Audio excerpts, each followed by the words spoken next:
আসসালামু আলাইকুম, সবাই কেমন আছেন? আলহামদুলিল্লাহ আমি ভালো আছি। আর সবার জন্য দোয়া করি যে যেখান থেকে আমার ভিডিও দেখেন সবাই যেন ভালো থাকেন। এখন সন্ধ্যাবেলা ছেলেকে পড়তে বসতে বললাম, আর ওর ক্ষুধা লেগে গিয়েছে। ওর পড়তে বসলে ওর ক্ষুধা লাগে, তাই ফ্রোজেন পুরি ছিল, এই পুরিগুলো বের করে নিলাম। কিছুদিন আগে আমি আর আমার মেয়ে দুজনে মিলে ফ্রোজেন পুরিগুলো বানিয়েছি। এখন কিছু পুরি ভেজে নেব সবার জন্য।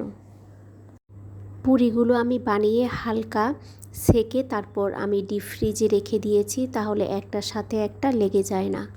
পুরিগুলো ভাজা শেষ হলে আমি সবজিগুলো কেটে নিব। আমি সব সময় রাতের বেলায় সবজি কেটে রাখি, তাহলে সকালবেলায় এত বেশি কষ্ট হয় না। সকালবেলায় তো কাজ খুব প্রচুর থাকে সবার।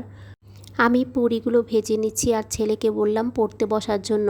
ও পড়া বাদ দিয়ে আমার পিছনে ঘুরঘুর আরম্ভ করছে, আর অলরেডি ও খাওয়া আরম্ভ করছে। আমি একটু ভিডিও করতে চাচ্ছিলাম, কিন্তু কিছুতেই ওর একটু ভিডিও করতে পারছি না।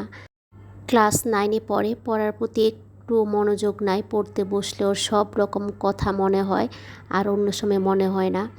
আর সব সময় বন্ধুর মতো আমার সাথে দুষ্টুমি, আমার সাথে সব কিছু শেয়ার করা। সবাই আমার ছেলের জন্য দোয়া করবেন যেন পড়াশোনায় মনোযোগী হয়। আজকে এ পর্যন্তই। আল্লাহ হাফেজ।